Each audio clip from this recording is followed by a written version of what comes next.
estamos con la doctora Ana Villamil. Se les presento un poco. Ella es médica de la UBA, hizo la residencia y la jefatura de residencias de psiquiatría infanto-juvenil en este hospital. Después realizó suplencias de guardia como psiquiatra también en este hospital, y desde el 2020 es psiquiatra de planta de consultorios externos de la Unidad de Salud Mental del MUPI. También, como dato accesorio, es médica legista, y hace pericias de psiquiatría infanto-juvenil en el Foro Civil Judicial. Bueno, bienvenida. Bueno, gracias. Bueno, gracias por la invitación. Bueno, la idea de hoy era hablar un poquito más específicamente del abordaje farmacológico, psicofarmacológico en pacientes con diagnóstico de trastornos del desarrollo. Yo armé un poco la presentación con algo de introducción. Yo entiendo que igual, obviamente que esto seguramente ya estuvo dicho, o hay otras clases más específicas que abordan el tema más clínico, si se quiere, o de diagnóstico. Pero bueno, antes de ya embarcarnos en la parte farmacológica, me pareció interesante como dar un poco de marco en relación a cuando hablamos de trastornos del desarrollo, más o menos a qué nos vamos definiendo, ¿no? Refiriendo. Bueno, los trastornos del desarrollo son un conjunto de entidades que se empiezan a manifestar frecuentemente en los primeros años de vida, y que se determinan por alteraciones del sistema nervioso central, tanto funcionales como estructurales, y que van presentando dificultades en la adquisición de hitos, ya sea motores, lingüísticos, sociales, cognitivos, más o menos compromiso de un área o de la otra, pero que en general están comprometidas distintas áreas del desarrollo. Y que, bueno, provocan un impacto significativo en el desempeño y el recorrido típico de un niño. Sí. Pausita, no está pasando. Está viendo allá. Si no, modo presentación, creo que Yo creo que tiene que ver con lo que se está compartiendo.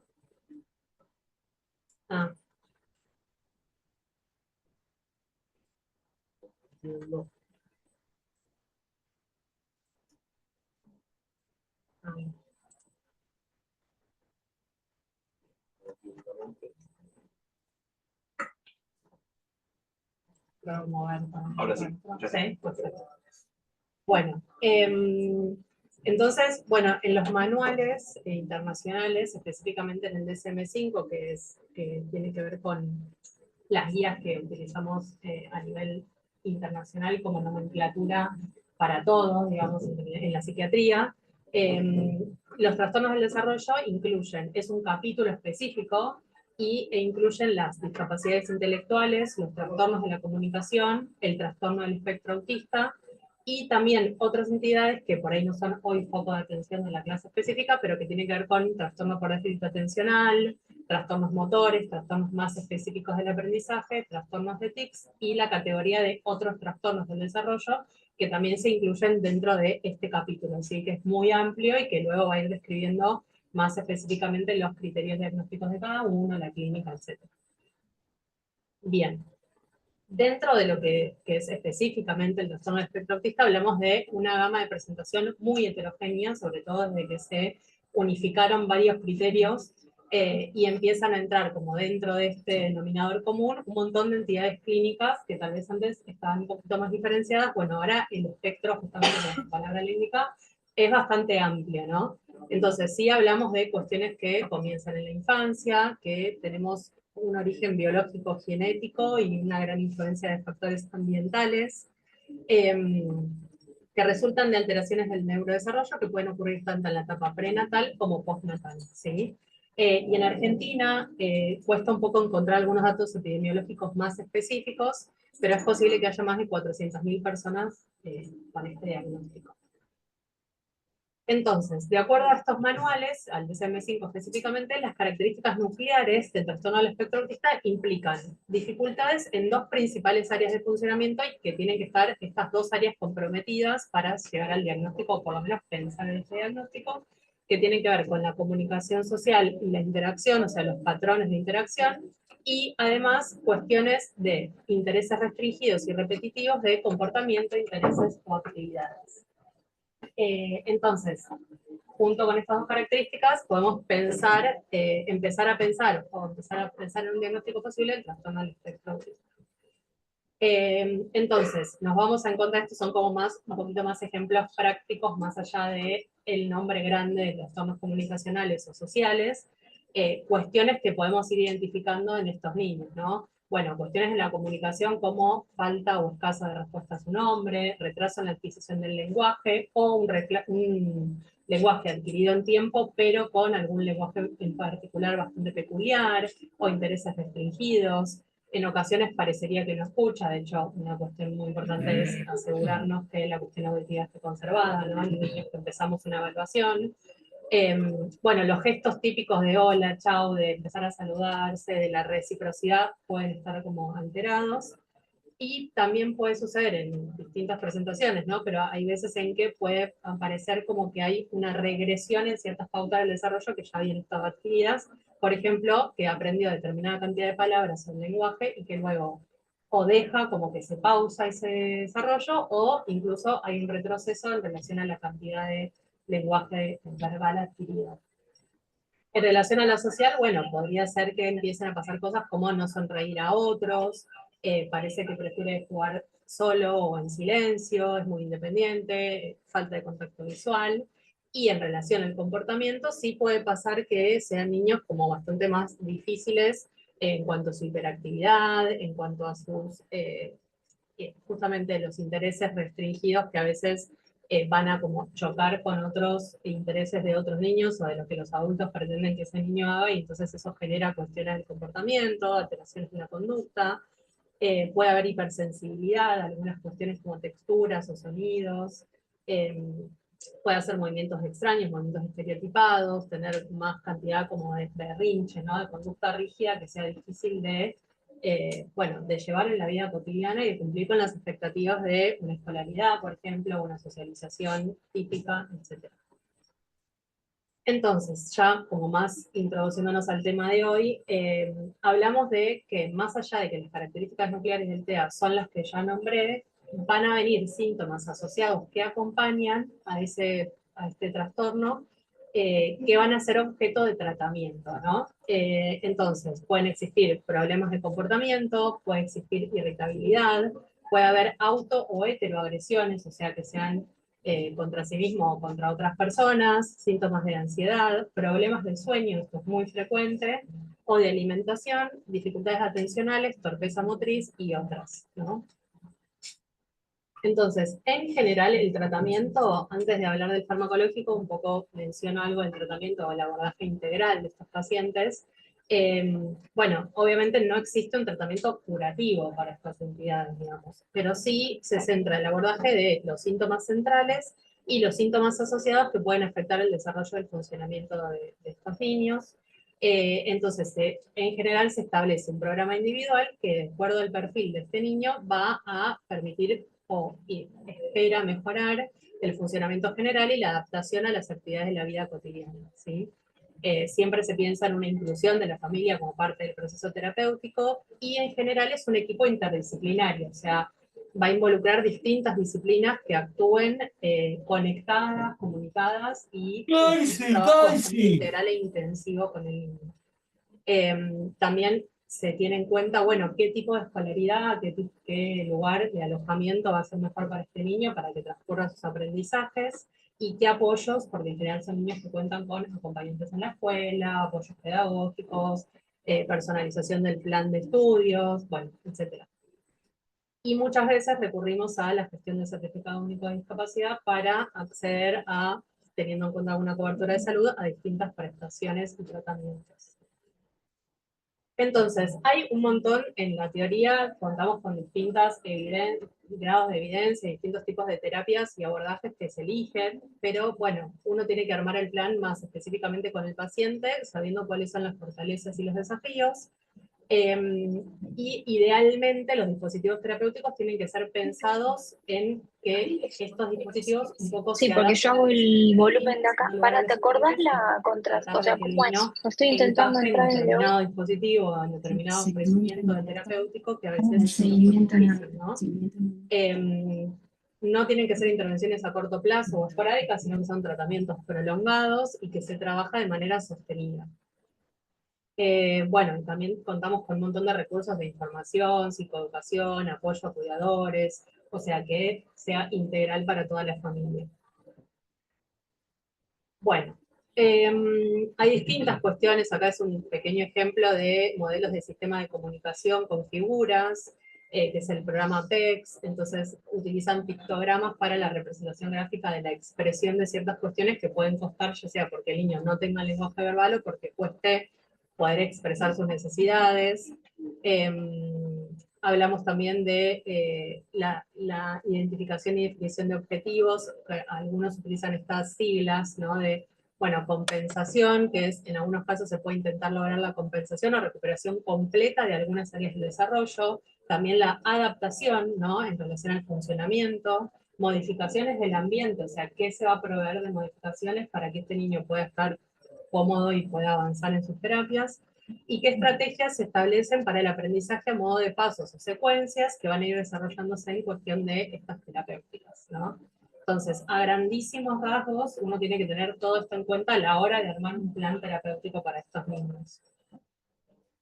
Y más específicamente de lo que vamos a hablar hoy, que es el tratamiento farmacológico, bueno, lo mismo que decíamos en tratamiento no farmacológico, o sea, no existen fármacos que hayan demostrado una eficacia en el tratamiento de los síntomas nucleares, o sea, los síntomas que hacen al diagnóstico del autismo, sino que lo que se hace es utilizar el psicofármaco en caso de que los síntomas asociados, que fue lo que estuvimos nombrando antes, puedan compensarse, ¿no? Entonces, bueno, ahora vamos a ver algunos ejemplos. Pero bueno, si es un paciente que tiene autoheteroagresividad o trastornos del sueño, etcétera, etcétera, bueno, vamos a apuntar a trabajar esos síntomas o a disminuir esos síntomas farmacológicamente.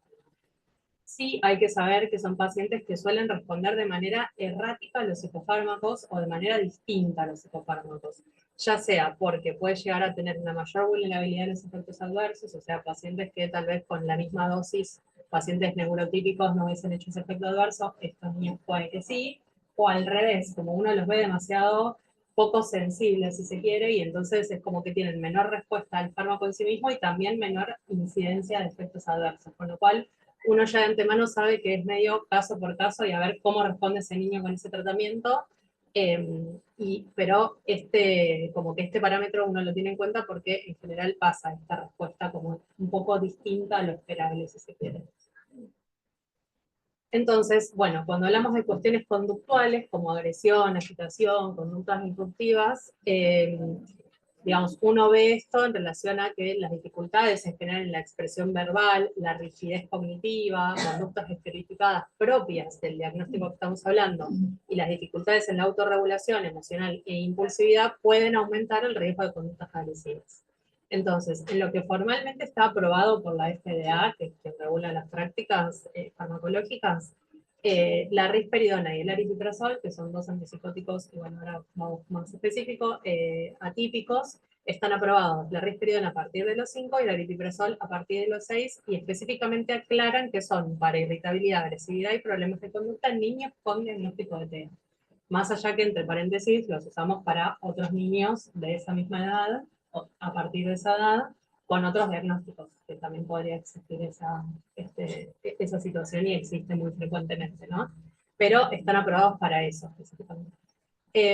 Con lo cual son los fármacos de primera línea y como de primer escalón de tratamiento.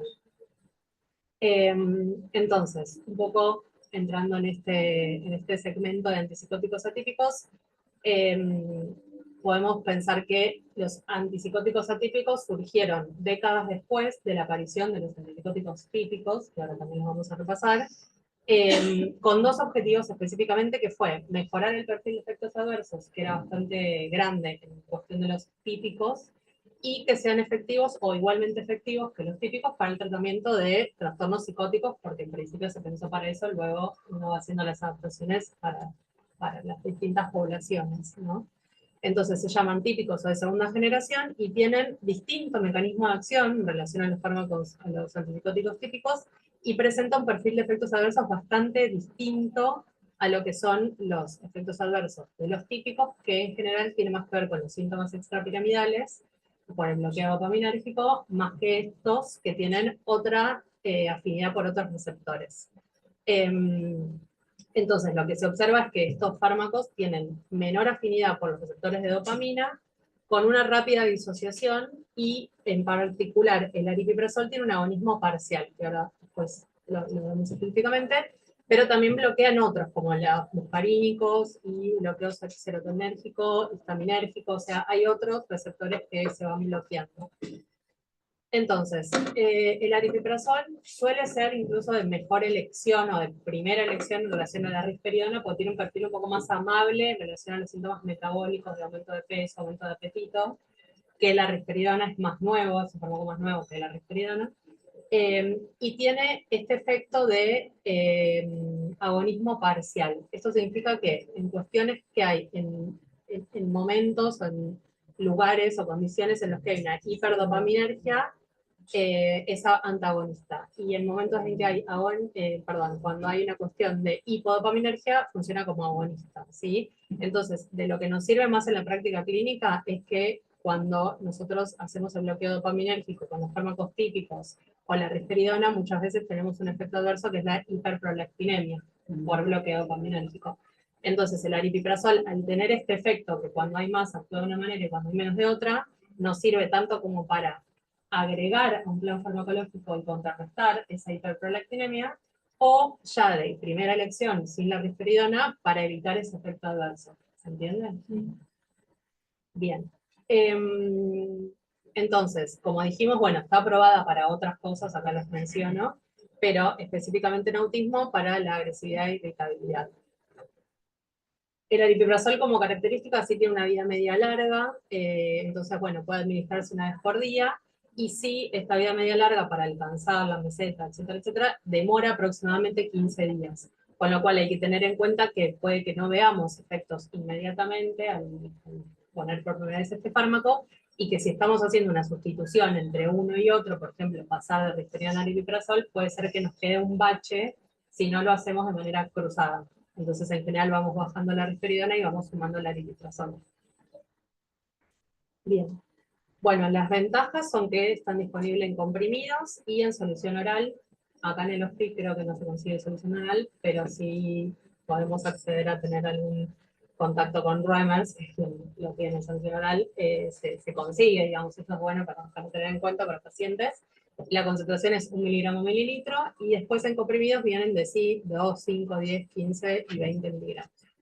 En general, así como a grandes rasgos, uno, si tiene el tiempo y da el tiempo para hacerlo y puede uno esperar y ver los efectos, se suele iniciar con dosis más o menos bajas de 2,5 miligramos e ir evaluando distintos aumentos de acuerdo a la respuesta. Cada una semana, 5 días podemos hacer aumentos, y la dosis máxima recomendada es de 30.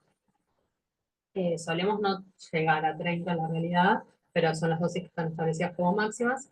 Y sí se aconseja dar por la mañana porque puede haber un cierto riesgo de inquietud o acaticia que si uno lo da por la noche puede provocar algo de alteración de sueño. Para la hiperprolactinemia que yo nombraba antes, que podemos usarlo como para contrarrestar ese efecto, con solamente 2,5 miligramos debería ser suficiente como para revertir ese efecto adverso.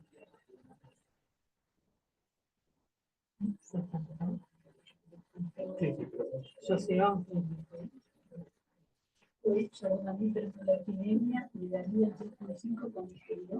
Por ejemplo, si existiera otro fármaco que sabemos que es esa la causa, uno puede adicionar. Entonces, un paciente que tenga, inventó un caso, 3 miligramos de risperidona, está con prolactina alta, síntomas, por ejemplo, porque depende también el manejo de la prolactinemia, de la hiperprolactinemia, depende si tiene síntomas, no tiene síntomas, si es un poco elevada y nada más si lo esperamos, o si ya hay síntomas, como galactorrea, uno puede adicionar 2,5 aripiprazol y con eso reevaluar laboratorio en un mes, por ejemplo.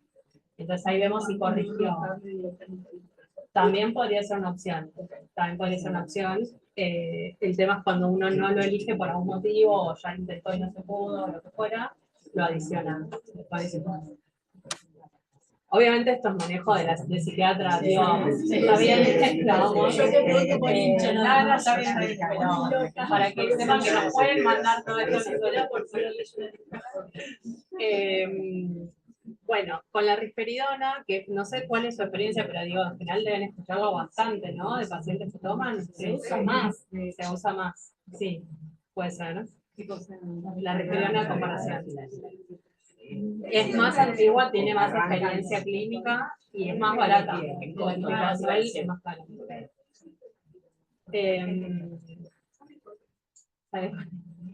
Bueno, es de este grupo que hablamos de los atípicos, es el más típico por su cuestión, el perfil de bloqueo de receptores que tiene. Entonces tiene más bloqueo dopaminérgico, más parecido a los típicos. Con lo cual, sí vamos a tener efectos adversos más parecidos a los típicos, con lo cual puede ser que exista efectos adversos motores y también esta hiperprolactinemia, que no la teníamos con el aripiprazol y que incluso mejora, sí puede pasar y es muy frecuente que pase con risperidona.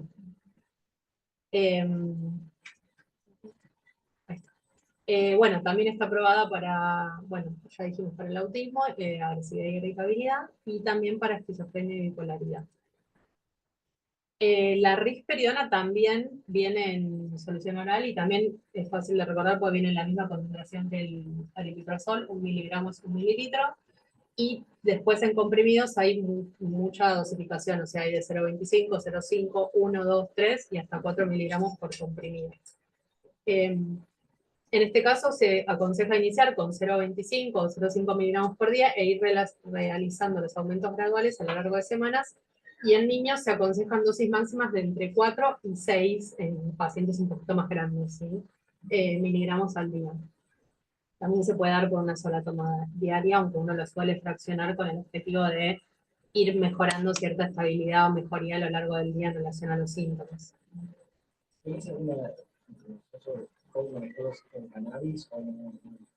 Sí, es medio, está muy en estudio ese tema y sí hay personas que eligen hacerlo como o dejar el psicofármaco e ir por la parte de cannabis o los dos juntos. Sí, no tengo tanta experiencia en el tema yo, pero sí sé que hay un tiempo que tiene que haber o que se aconseja que haya entre toma de las dos cosas. Que entiendo que son 2-3 horas, me parece. Pero no quiero arriesgar mucho con el tema porque no soy experta en ese tema. Pero hay mucho desarrollo y mucho psiquiatra que está dedicándose a eso como para uno pensar en un trabajo en conjunto. ¿Por qué elegirían risperidona o aripiprazol más allá del perfil de efectos adversos? Está bueno la O sea, pregunta. ¿por qué se sigue usando risperidona básicamente? Es más rápida la acción, el inicio de acción. Yo creo que hay un poco más de práctica o de conocimiento práctico previo y además la risperidona es un poco más incisiva, o sea, al ser bloqueante dopaminérgico más específico, es más incisivo, entonces uno ve los efectos bastante más rápido y tal vez en un paciente que está muy grave ya la conducta, uno empieza o prefiere que empiece antes el efecto y ya arrancar y después en todo caso hacer una transición al aripiprazol, que tal vez dar estos 15 días, ir aumentando la dosis, el aripiprazol, etc. Y además, el aripiprazol tiene este efecto adverso que a veces se ve que es como algo más acatísico, inquieto, que en pacientes que uno ya les ve ese perfil, por ahí prefieren no usarlo.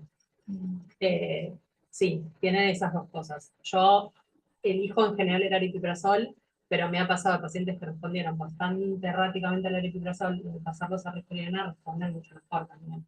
O sea, hay algo de ahí el receptor que se ve en la clínica. Usar mucho mucho para el paciente.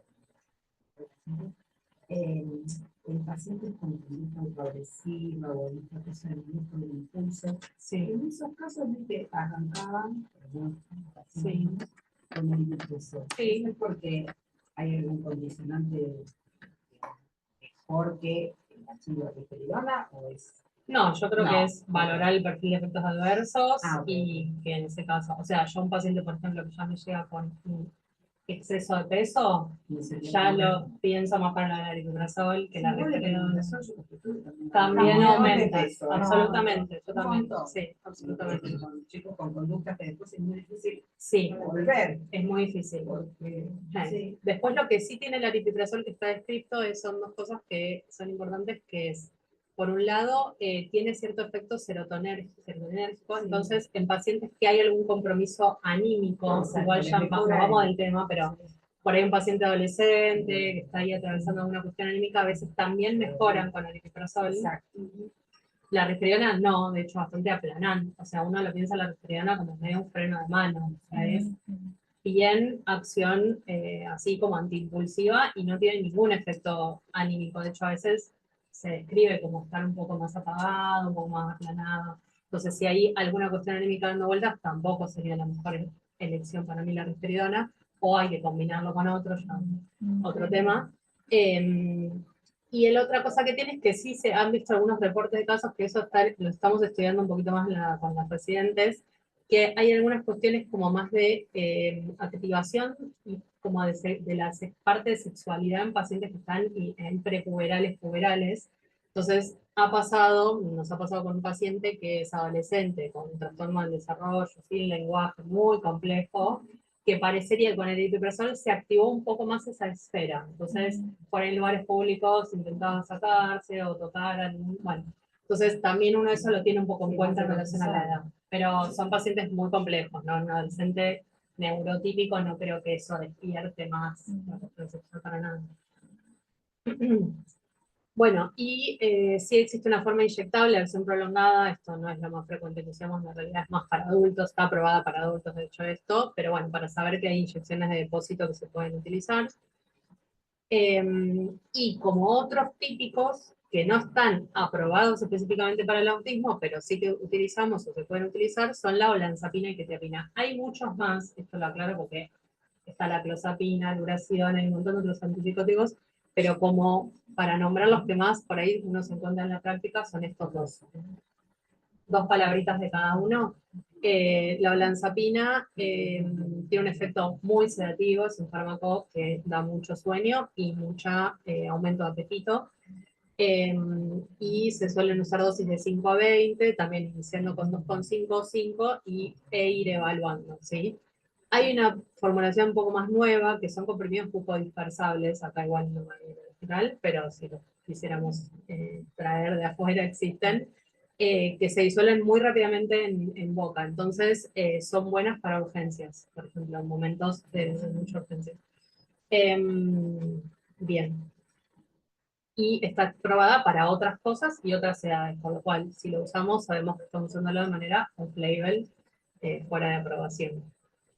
Y la quetiapina, que sí se usa bastante frecuentemente, son de los fármacos menos dopaminérgicos del grupo, con lo cual mucho antes de alcanzar las dosis dopaminérgicas, que serían dosis mucho más altas, de hecho para esquizofrenia se usan 600, 700, 800 miligramos, y tal vez nosotros, más con la idea de algo más sedativo o alguna cuestión de impulsividad, usamos a veces dosis de 25, 50, vamos viendo, lo distribuimos en el día.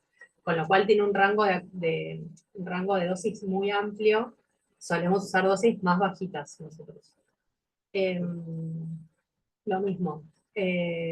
No, lo del autismo está mal, no sé por qué ahí. Está aprobada para otras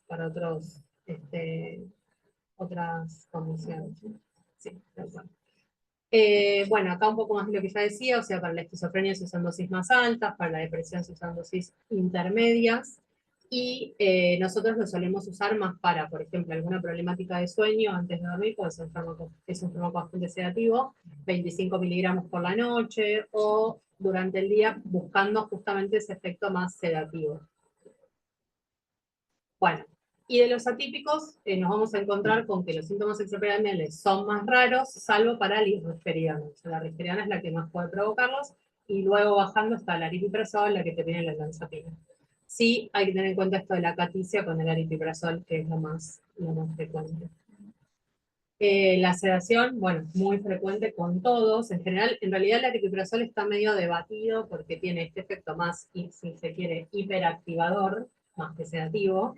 Pero hay algunos pacientes que refieren que les da mucho sueño. Así que, por lo menos en la práctica nuestra, es empezar en algún momento del día y de acuerdo a la respuesta, o pasarlo en la noche o darlo a la mañana de acuerdo a lo que vaya respondiendo al paciente mismo. Bien. Bueno, cuestiones metabólicas y endocrinológicas, aumento de peso, con todos los atípicos, salvo con la lurasidona, que es este que les mencionaba, que por ahí hoy no lo desarrollamos porque no es el más utilizado, pero bueno, es un fármaco más nuevo, mucho más costoso. No está aprobado para autismo en particular, por eso tampoco lo incluí, pero sí se está empezando a utilizar para pacientes con evitando este efecto metabólico, ¿no? Bueno, como mencionamos, la hiperprolactinemia en la risperidona específicamente, cardiovasculares, pues, bueno, hay que ver tema de taquicardia y arritmias, que no son frecuentes igual. Y digestivos, bueno, tener en cuenta que pueden darse anorrea, hay que estar atento a los trastornos hepáticos, o sea, tener siempre un laboratorio previo, un laboratorio durante, ver que no suban las enzimas hepáticas. Eh, Bien, entonces, ¿Hace cuánto tiempo recomiendan? acá está, mira, justo. Lo que Acá las guías recomiendan que el peso y el índice, esto ya está erróneo en nuestra práctica, pues no tenemos otra balanza, por ejemplo, pero sería bueno tenerla, antes de iniciar y en cada control. Se supone que hay que ir haciéndolo. La presión arterial, dependiendo igual el fármaco, le recomiendan más o menos, pero bueno, se puede hacer un basal y luego las 3 veces por año. Y laboratorio, acá recomiendan a los 3 meses y después una vez por año ya. Y el basal siempre, ¿no? Síntomas extrapiramidales en todos los controles, preguntar por efectos adversos, no en una vida, pero en todos los controles. Y el electro, las guías dicen que en realidad no hace falta en pacientes que no tienen factores de riesgo, que sería familiar de primer grado, con algún antecedente cardiológico, o él mismo con algún antecedente cardiológico, no se debería. Nosotros lo pedimos, yo prefiero pedirlo y me quedo tranquila, pero en general no es como una condición. Y luego lo podemos repetir una vez por año. En general nosotros hacemos laboratorio electro previo y laboratorio electro anual. Digamos, si no hay nada en el medio que nos llame la atención. es igual para todos. Esto es para antipsicóticos típicos y atípicos. Extrapiramidales. Síntomas extrapiramidales. Sí, sí. Sí. En cada control. Exacto. Efectos adversos en cada control. Bien. Y los típicos, que, bueno, no sé si estos les suenan también de la práctica, pero bueno, están el haloperidol, que es el más famoso de los antipsicóticos y más antiguo, y después tenemos al alevo y a la clorpromacina. El haloperidol está aprobado desde los 3 años de edad, o sea, es uno de los fármacos más de niños pequeños de aprobación. No especifica cuestiones dentro del autismo, pero sí especifica trastornos psicóticos, bueno, síndrome de Tourette o alteraciones de la conducta, con lo cual ahí ya entraría, no importa si es TEA o no TEA, niño, digamos, entra dentro de esa categoría. Bien, y el haloperidol tiene muchas formas de presentación, o sea, tiene presentación en comprimidos, tiene presentación en gotas, que las gotas hay comunes y fuertes, y también tenemos vía intramuscular, que son los que se utilizan en el ámbito de la urgencia, ¿no? Paciente con agitación psicomotora, en general se elige haloperidol como inyección intramuscular. Y bueno, es el efecto más rápido que se consigue. Entonces, bueno, dosis, en general en menores de dosis solemos calcular por peso, hasta 6 miligramos por día, y en mayores ya se usa directamente la dosis por miligramo, y suelen ser dosis de entre 2,5 a 7,5, puede llegarse hasta 15 miligramos repartidos en varios topos. Presentación intramuscular, bueno, para intramuscular hay ampollas que vienen de 5 miligramos y que uno va viendo un poco de acuerdo al peso y de la gravedad si vamos con media o una ampolla depende de la situación. Y también, al igual que la risperidona, existe una presentación de acción prolongada que es el decanoato, que es inyectable cada 28 días. Bueno, sí. Sin medicación de nada. Si lo ves muy la excita, o sea, darlo única dosis, el día oral, sin las gotitas. Sí, sí. Se puede utilizarlo con acá están preguntando si para en una situación de urgencia se puede dar vía oral para una única vez. Sí, consultorio, situaciones reguladas. Sí, se puede. Habría que después ver cómo seguir, porque en realidad hay que ver si después ya le queda una indicación, si él se siente después de eso, si hizo algún síndrome extrapiramidal que es bastante frecuente, entonces hay que tener algunas salvedades ahí, pero sí, es uno de los fármacos de elección en la urgencia. Igualmente, si uno tuviese quetiapina, levo o olanzapina, también en ese momento actúan rápidamente, son sedativos. Independientemente que esté recibiendo, por ejemplo, alpitrazol, pero se regula mucho en un momento, podría estar eventualmente una cosa Se que- podría, no sería lo más adecuado si ya recibe otra cosa. En general ahí, a mí lo que más me sirve es preguntarle a la familia qué tienen ellos de rescate, si tienen alguna indicación previa. En general los psiquiatras o las familias que ya tienen estas situaciones saben, ¿no? Cuando se pone muy así, nuestro psiquiatra nos dijo que le demos un extra de levo o un extra de lorazepam, no sé.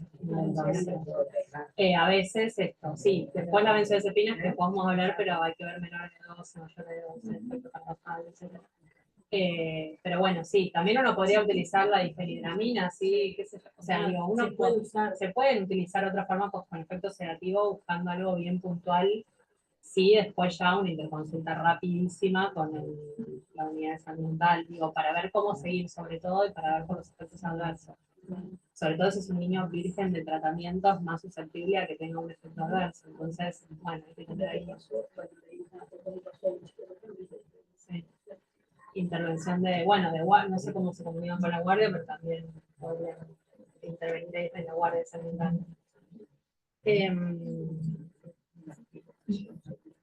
Bueno, eso por ese lado.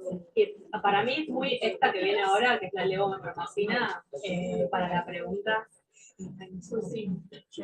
Para la pregunta, esto, para mí la levomepromacina es una muy buena aliada, porque es un fármaco antipsicótico típico, pero que no tiene casi incidencia a nivel dopamina, salvo a dosis recontra altas.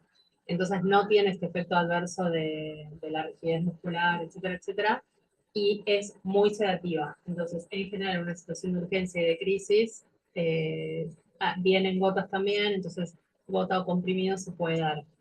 La guardia la usamos bastante, o se ha usado bastante. Entonces hay gotas y vía oral en comprimidos.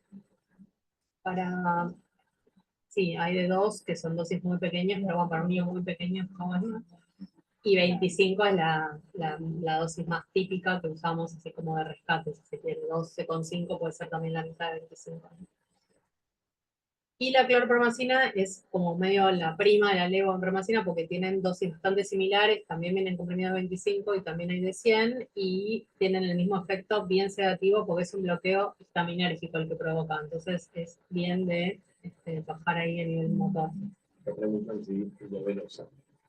¿Cuál? Entiendo que estás hablando de levo de la Sí, hay presentaciones, el otro día estábamos hablando justo en el servicio, nosotros no lo recomendamos sino es con monitoreo, son pacientes internados. Sí, sí, no, se está descrito el uso intramuscular de la levo, que no se recomienda por la hipotensión que puede generar, y endovenosa también, con mucha precaución y en una situación de monitoreo, porque incluso son fármacos que no están aprobados, la clorpromacina sí, pero la levo no están aprobados para menores de 18. Entonces uno lo está usando off-label, con ciertos cuidados, con lo cual lo endovenoso no sería para mí la inicio de acción es rápido. el inicio sí, tarda un poquito porque es vía oral, entonces por ahí 20, 30 minutos, tarda un poco más. Pero bueno, si es depende de la situación con cuál urgencia se requiere, ¿no? Bueno, acá está justo, la aprobación de la FDA para la clorpromacina es a partir del año, y la LEVO dice acá Landmark, porque la FDA dice que directamente para menores de 18 no está aprobada, pero hay una sugerencia de Landmark que es que a partir de los 10 años sí se puede utilizar. También la levo creo que se utiliza como antiemético. Sí. Pero bueno. Bueno, y sí a tener en cuenta que el haloperidol puede generar efectos motores adversos, como las distonías agudas, que son, bueno, alteraciones en el tono muscular, de contracción muscular, con bastante dolor. Hay cuestiones obviamente más o menos graves, pero que bueno, uno tiene que aliviar eso con algún otro fármaco, o descenso de la dosis, o agregar un anticolinérgico como el biperideno, o la difenhidramina, o benzodiazepinas, ¿no? Para contrastar esto. Y acá está el inicio de aparición, que puede ser entre 1 hora y 7 días luego de haber iniciado el tratamiento farmacológico. Después están los síntomas similares al Parkinson, que se denominan parkinsonismo, y está la bradiquinesia, la hiponimia, la cialorrea, temblor o rigidez muscular. Y bueno, el más grave de todos, y con el requerimiento de inmediata atención y suspensión del fármaco, es el síndrome neuroléptico maligno, que es la rigidez muscular asociada a elevadas temperaturas y 2 o más de diaforesis, disfagia, temblor, incontinencia urinaria, cambios a nivel de conciencia, mutismo, taquicardia elevada, leucocitosis o CPK elevada. No es frecuente, no es para nada frecuente, pero sí hay que tener en cuenta porque es de los grados. Y los síndromes tardíos, que esto por otro motivo en el cual el epidural no se elige, sobre todo en niños, es que cuando uno utiliza durante mucho tiempo estos fármacos, por lo menos 3 meses, pueden aparecer después síntomas tardíos, que son síntomas de disquinesias, o sea, síntomas motores, pero que se prolongan en el tiempo y que son bastante difíciles luego de revertir, aún suspendiendo el fármaco, aún dando otro fármaco compensatorio. Es difícil de tratar. Entonces uno intenta, obviamente, retrasar la utilización de este tipo de antipsicóticos si se puede, ¿no? Bueno, ya dijimos esto, ¿no? Los endocrinológicos también están acá porque por el bloqueo dopaminérgico, la sedación y, bueno, el aumento de peso que también está presente acá. Como tema neurológico, está descrito que son un poco más tendientes a generar un descenso en el umbral convulsivo, la levo y la clorpromacina, pero a dosis altas, o sea que en todo caso en una utilización puntual, de urgencia, etcétera, etcétera, no habría problema. El tema es en dosis muy altas y pacientes con antecedente de epilepsia o riesgo incrementado, ¿no? En cualquier paciente, digamos, que no tenga un riesgo, una predisposición, digamos, ¿no? Sí, el haloperidol es bastante amable con este tema. Entonces, en pacientes que han tenido traumatismo, cirugía, cuestiones neurológicas específicas y uno intenta hacer un tratamiento de síntomas asociados, el haloperidol es un buen aliado para esos momentos.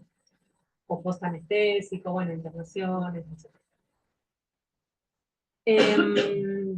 Bueno, después ya como finalizando el grupo de los antipsicóticos, tenemos como otras utilizaciones, otros fármacos, los estabilizadores del ánimo, como el ácido valproico, el valproato de sodio, la carbamazepina y la oxcarbazepina, que también se suelen utilizar. No están aprobados para estas patologías y en general no están aprobados de la parte psiquiátrica para menores de 18 años, aunque sabemos que se utilizan sí, en bueno, cuadros neurológicos y otros cuadros.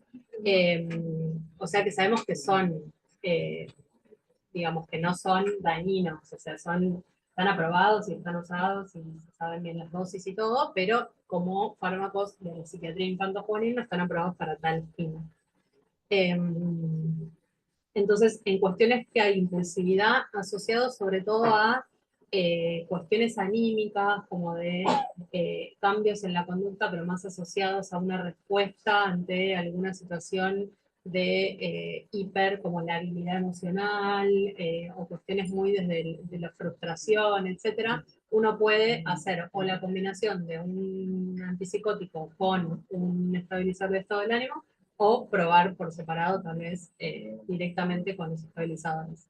Pero bueno, como no están aprobados, en general son una segunda línea de tratamiento, un segundo escalón o un agregado posterior a todo lo otro que veníamos hablando, ¿no? Bueno, las dosis suelen estar entre 250, se suele iniciar con 250 miligramos y después podemos alcanzar dosis de 1750, uno va viendo y uno puede pedir una valproemia para ir midiendo esto, más allá de que en esto uno seguía más por el efecto terapéutico que por la valproemia, pero que está bueno para ver que no estemos pasados del rango, ¿no? Bueno, esto ya lo dije. Y sí, también estos generan aumento de peso, también pueden dar sedación, pueden aparecer temblores, y en niñas y adolescentes de sexo femenino puede haber riesgo de ovario poliquístico, hiperandrogenismo, retraso de la pubertad, aumento de peso, dislipemia, y ya sabemos que en el embarazo tampoco es adecuado, con lo cual en pacientes adolescentes uno tiene, mujeres, tiene esta precaución, ¿no? Bueno, alteraciones hepáticas, hay que evaluar frecuentemente y ver cómo manejar si existen aumento de no transaminasas. Voy medio rápido, no porque por tiempo, pero digo, me llevo más velocidad, ¿no? Está bien. Bueno, y después utilizamos también en ocasiones la carbamazepina como estabilizadora y antiimpulsiva, que tenemos de liberación inmediata y de liberación lenta al jarabe. Y bueno, en mayores de 6 años se comienza con 100 miligramos y se va titulando lentamente hasta llegar a una dosis objetivo que puede ser de entre 600 y 1000 miligramos por día y se da en varias dosis distribuidas durante el día. En menores hay un cálculo por peso, que sería de 10 a 20 miligramos por día. En relación a los efectos adversos, bueno, puede haber sedación, mareo, náuseas y vómitos, rash. Nos pasó con una paciente acá en el hospital que hizo un rash tremendo con la carbamazepina y se suspendió, obviamente. Puede haber leucopenia transitoria, hiponatremia, también lo vi, con oxcarbazepina sobre todo. Y bueno, trastornos hepáticos. Suelen utilizarse más, en mi opinión, en pacientes, tal vez ya fuera de lo que hablamos de trastornos de neurodesarrollo, en pacientes con esto que decía antes, ¿no? Con mucha labilidad emocional. Y bueno, la oxcarbazepina es el análogo de la carbamazepina, es un fármaco más reciente, más nuevo, y tiene como un mecanismo de acción y un perfil de efectos adversos un poco más, si se quiere, benévolo que la carbamazepina, pero sí está descrito que es más frecuente la hiponatremia con la oxcarba que con la carba. Bueno, también hay que estar atentos a eso. Y aproximadamente 300 de oxcarbazepina equivalen a 200 de carbamazepina, ¿sí? Y también se recomiendan varias tomas por día. Bueno, vamos a esta parte que es bien de mucho interés, seguro. Que bueno, los trastornos del sueño son muy frecuentes en pacientes con TEA y con otros trastornos del desarrollo, que pueden pasar tanto al momento de la conciliación como al momento de despertar muy temprano por la mañana o de tener despertares intermedios durante la noche, ¿no? Causas pueden ser múltiples, pueden ser la dificultad para establecer y mantener una rutina regular de sueño, pueden ser alteraciones sensoriales que no pescamos, que no detectamos, necesidad de seguir ciertas conductas repetitivas previo al irse a acostar, por ejemplo, rituales, y también hay descrito que puede haber una posible desregulación de la melatonina en estos pacientes que podría presentar este efecto. Entonces, cuando vemos que no hay respuesta a las rutinas de higiene del sueño, pautas que uno puede hablar con la familia, sacar dispositivos electrónicos, el consumo de café, coca, mate, todo eso que ya sabemos, si con todo eso ya bien establecido y bien regularizado no hay manera de que el niño pueda dormir bien, bueno, uno va pensando qué estrategia farmacológica utilizar. En general uno puede iniciar con melatonina, que está descrito que incluso la población con mejor respuesta a la melatonina es la población con trastorno de neurodesarrollo, con lo cual ahí tenemos como un aliado. Podemos usar la difenhidramina o la promethazina, al igual que en otros pacientes, digamos, en ese sentido. Entonces, bueno, de la melatonina no existen estudios acerca de la edad mínima a la cual puede administrarse, no está aprobada por la FDA, pero se suele recomendar en mayores de 6 años. Los pacientes cuando están en neurodesarrollo tienen muy buena respuesta y, bueno, el jet lag es otra cuestión. Entonces, esto es de venta libre, es un fármaco que es fácil de conseguir.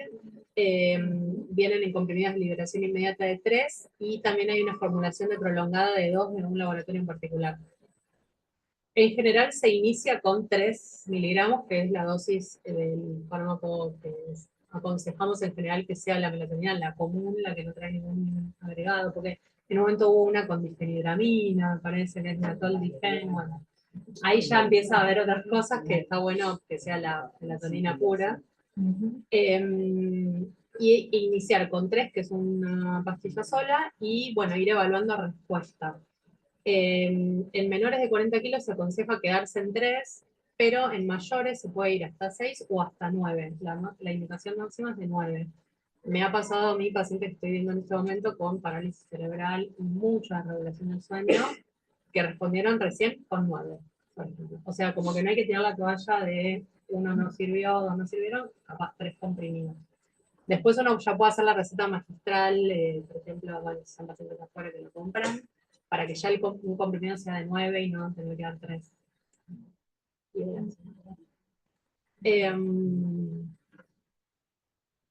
Bueno, sí se sugiere esperar mínimamente una semana para evaluar la respuesta, porque al ser una hormona que requiere acumulación, o sea, no es algo que uno tiene que ver inmediatamente después de tomarlo, sino que con el tiempo se suele sugerir esto, de ver una semana y evaluar respuesta, y recién ahí ir haciendo los aumentos de dosis.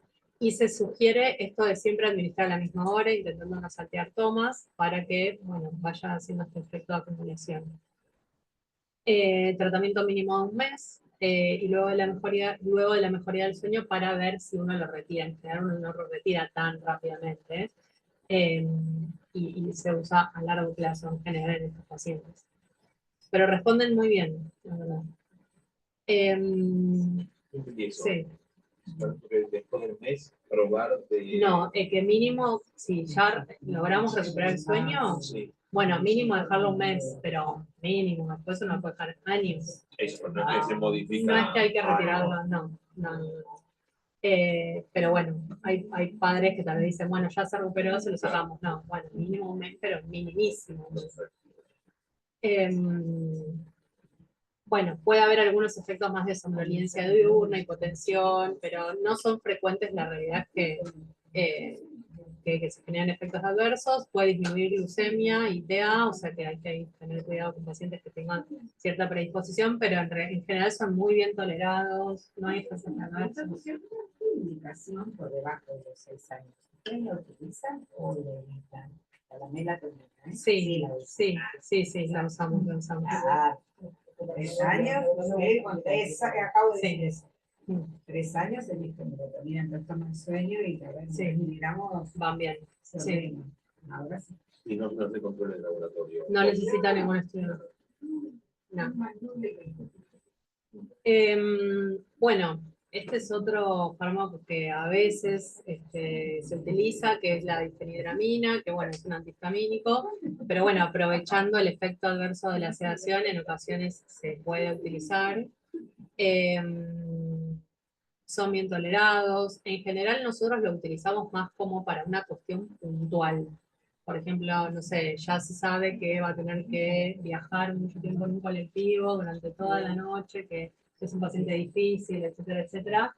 Solemos hacer alguna pruebita, como de un día normal en su casa, que la tome y ver cómo le va, y tal vez la indicamos para eso. En general no se usa tanto a largo plazo para el insomnio crónico, que uno lo use todos los días, pero sí uno lo puede utilizar como para alguna situación puntual. ¿Es frecuente el efecto? Sí, eso acá justo está. Es frecuente, sí. Con lo cual es siempre que probar antes de este evento que decía de tal vez utilización. Bueno, y la prometacina, que tenemos un poco las mismas características que la difenhidramina, que también se puede llegar a utilizar, de 25 miligramos también. Bien, y después hay un grupo de fármacos que tal vez uno lo utiliza más en población adolescente y o adulta, porque tampoco están aprobados, que son los hipnóticos no benzodiazepínicos, que son estos, Zolpidem, Zopiclona y Esopiclona, que yo en niños no lo recomiendo y no lo utilizamos. Tal vez en un adolescente barra más llegando a la adultez se puede probar. Y son buenos. La realidad es que responden muy bien porque son fármacos que actúan específicamente en la conciliación del sueño y o en mantenimiento del sueño, pero que no tienen ningún otro efecto a nivel ansiolítico, o sea, no es análogo de la benzodiazepina ni nada por el estilo, sino simplemente actúan a nivel sueño. Bueno, mucha información de esto, que la verdad es que depende cuál. Hay una presentación del Zolpidem que tiene uno que se llama, no me acuerdo el nombre, pero tiene una específica que tiene una dosis re chiquitita, que uno la toma, creo que sublingual, si tiene un despertar nocturno, pero que aún falten 4 horas para despertarse. O sea, es re específico. pero es como bien específico. Acá creo que está. Acá, porque la liberación inmediata viene de 5 o de 10, que en general esa es la indicación, 5 o 10. Y la sublingual viene dosis mucho más chiquitita, que es 1,75 o 3,5. Entonces es como para ese insomnio de mantenimiento. Un amigo que lo medicaron por síndrome de pierna psiquiatra, Sí. le dieron la específica, que ahora no me acuerdo cómo se llama, y le dieron una de estas de vida media hipercorta para los El despertares despertar, que sí. tienen a mitad de la noche. Sí. Sí hay que ver esto de que no falte una hora para que te suene el despertador. Claro, porque no se vas a despertar. Claro. Sí, tal cual. Bueno, esto el Zolpidem. Sí tienen recomendación, tanto el Zolpidem como la Zopiclona, de utilización de un mes, porque después puede tener tolerancia.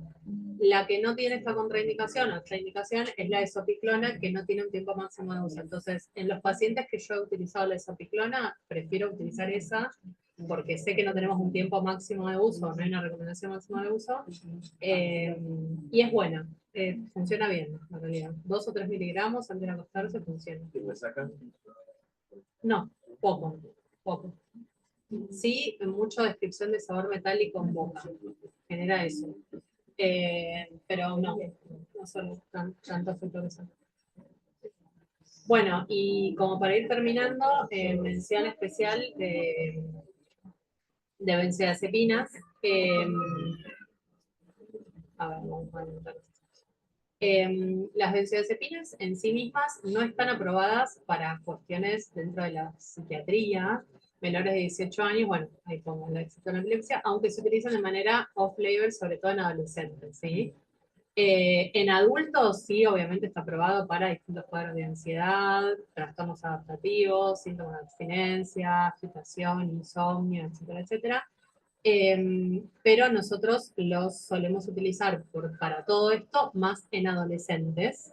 Y pensando en la clase de hoy que tiene que ver con las personas del espectro autista, los niños que obviamente van creciendo y en la adolescencia hacen bastante por ahí un estallido o una situación de descompensación o con toda la cuestión hormonal prepuberal, sí se pueden utilizar como para momentos de ansiedad, se pueden utilizar como coadyuvante de un tratamiento de base, o sea, no es infrecuente un paciente que tenga algún antipsicótico y alguna benzodiazepina, o algún estabilizador y alguna benzodiazepina, o previo a momentos, por ejemplo, niños que van a un set, chicos más grandes, que van a un set, que van a un colegio, que tienen actividades, puede ser que las tengan indicadas antes de situaciones puntuales, o ya uno ya sabe los horarios y las tienen tomadas antes de esos momentos.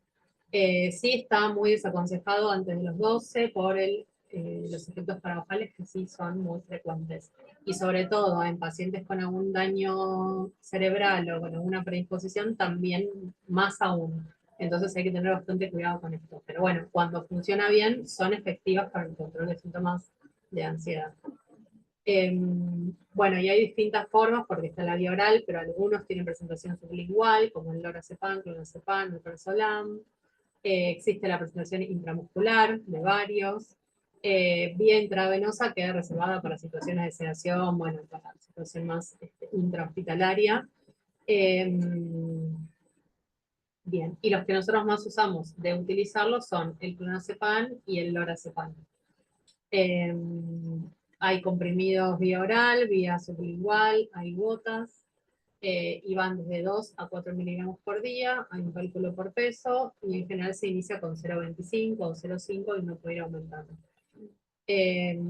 Las dosis máximas son 6 miligramos por día aproximadamente, y sí puede dar sedación, aunque está descrito que el clonazepam es el que menos sedación provoca, pueden obviamente dar sedación, mareos. Lorazepam, 1 miligramo o 2 miligramos, y hay una presentación de 2,5. Y hay también comprimidos sublinguales y ampollas en caso de situación intramuscular. Sí. La benzodiazepina, bueno, como el uso de inhibidores de la regulación de serotonina, ¿no? Sí. Para ansiedad, Sí. se podría Sí. llegar a... Ahora los voy a nombrar. Sí. Bueno, el diazepam nosotros no lo utilizamos tanto, pero bueno, sí, para mencionarlo, clonazepam y lorazepam más a la cabeza, ¿no? Usamos más eso. Bueno, tener en cuenta que son fármacos que provocan tolerancia y pueden provocar dependencia, con lo cual también hay que tener bastante, sopesar todos estos riesgos antes de indicarlo, porque el desarrollo de tolerancia obviamente implicaría ir subiendo la dosis a cada rato o que el paciente deje de responder a la dosis, entonces no es lo más conveniente, y la dependencia, bueno, está la dependencia psíquica y física del fármaco, ¿no? Llegando a la abstinencia como máximo síntoma, ¿no? Entonces, bueno, para evitar la discontinuación hay que evitar usos prolongados, elegir a los de baja potencia, con lo cual no elegir el alprazolam, era el más usado antes, ¿no? El Alplax, tratar de modificarlo por clonazepam o lorazepam. Retiro muy gradual, más o menos 25% por semana, para ir bajando tranquilamente y no apurar con eso y provocar síntomas de discontinuación. Una pregunta que debería hacer. En situación de consultorio. Sí. Uno por ahí recibe por ahí adolescentes, crisis de angustia, ansiedad extrema, con un sueño. Y vos tomás contacto de esto que sucede, te levantaron el teléfono y te dijeron, mira, necesito verte porque no la veo bien. Sí. Algo de estas situaciones puntuales. Sí. Y la derivación es obvio que no la va a hacer, pero los tiempos de las derivaciones, aún en privado, no suelen ser tampoco siempre tremendamente largos. Es válido que el pediatra utilice en esas circunstancias una paciente que para llorar, que hace una semana que no duerme, que no, 0,25 de... Okay. O sea, mal, o sea, no está mal la indicación. Uno puede, digamos, desde ese lugar y decir, bueno... Sí, me han llegado derivaciones así, o de abuelo pediatra, abuelo psiquiatra, etcétera, etcétera. Sí, por eso digo, puede llegar pacientes que están como compensados mínimamente para lo agudo. Uno aclara eso, que sí. tiene que ver con la cosa de transitar esto de la forma hasta tomar contacto con ellos. Okay. Sí, acá están las dosis equivalentes calculadas, 0,25. Y bueno, como última mención, pero no para desarrollar demasiado, es que pacientes con TEA, con trastorno del desarrollo, pueden tener comórbidos, trastornos de ansiedad, trastorno obsesivo-compulsivo o trastornos anímicos como la depresión. Entonces, que tengan, no sé, la necesidad de realizar rituales tipo TOC, pensamientos intrusivos tipo TOC, esta escasa flexibilidad. Estas cuestiones también pueden aparecer, y en estos casos todo el perfil de la ansiedad, del ánimo y del OTOC, en general los fármacos utilizados son lo que vos me preguntabas, Erika, de los inhibidores de la recaptación de la serotonina, que son los antidepresivos, ¿no? Estos están aprobados, o sea, la sertralina está aprobada a partir de los 6, la fluoxetina está aprobada, la fluvoxamina está aprobada y el escitalopram. Con lo cual, cualquiera de ellos, en todo caso, de necesitarse, lo utilizamos. Entonces, hay muchos pacientes con TEA que reciben algún fármaco antipsicótico, tal vez en edades más tempranas, y que tal vez cuando uno va pescando que se está desarrollando algún síntoma más del índole ansiedad, ánimo, TOC, etcétera, etcétera, lo puedes como complementar también con un tratamiento con IRS, que son estos fármacos. Bien, y se podría valorar, como decíamos antes, la utilización de benzodiazepinas para periodos breves, estaban preguntadas, frente a situaciones severas de ansiedad o mientras tarde el efecto en aparecer, porque los IRS tardan hasta 4 o 6 semanas en tener efecto positivo, con lo cual en ese tiempo a veces es necesario complementar con otros fármacos. Si el episodio de presentación psicomotriz, esto puede usar además del haloperidol, lorazepam, combinacional en guardia. Lorazepam está indicado, el protocolo es lorazepam, haloperidol, incluso son sinérgicos, con lo cual se pueden utilizar ambos, y el lorazepam prevendría los síntomas extrapiramidales del haloperidol. Entonces es como el combo de guardia, 2 o 4 miligramos de lora y 2,5 o 5 de haloperidol. Ahí uno a veces no puede sopesar tanto si va a tener un efecto para bajar, si no, porque bueno, pero está en contexto de guardia y de excitación, ya está teniendo un efecto. Y si uno pesca que eso empeoró, bueno, ya no lo dará más el DORA, no será otra cosa. Intramuscular estoy hablando yo. Bien, y por último, para mencionar que pueden también haber comorbilidad de TEA, son dos trastornos de neurodesarrollo que están, digamos, en las mismas áreas, si se quiere, cuestiones estructurales del sistema nervioso, con lo cual puede haber comorbilidad con TDAH y pueden estar juntos, o puede que haya síntomas de TDAH en un niño con diagnóstico de TEA, sin que uno piense en el diagnóstico de TDAH, pero sí con una hiperactividad severísima o una inatención muy marcada. Entonces, en lo farmacológico uno podría llegar a requerir y a pensar al metilfenidato como un fármaco para tratar este síntoma, y bueno, iniciar recontralento, ir viendo los efectos, ¿no? Porque bueno, son pacientes que ya tienen seguramente otras sintomatologías asociadas y que hay que tener cuidado con esto. Y la atomoxetina se elige más en casos de pacientes más con síntomas de ansiedad o tics, que ahí está contraindicado el metilfenidato. Bien, bueno, bien.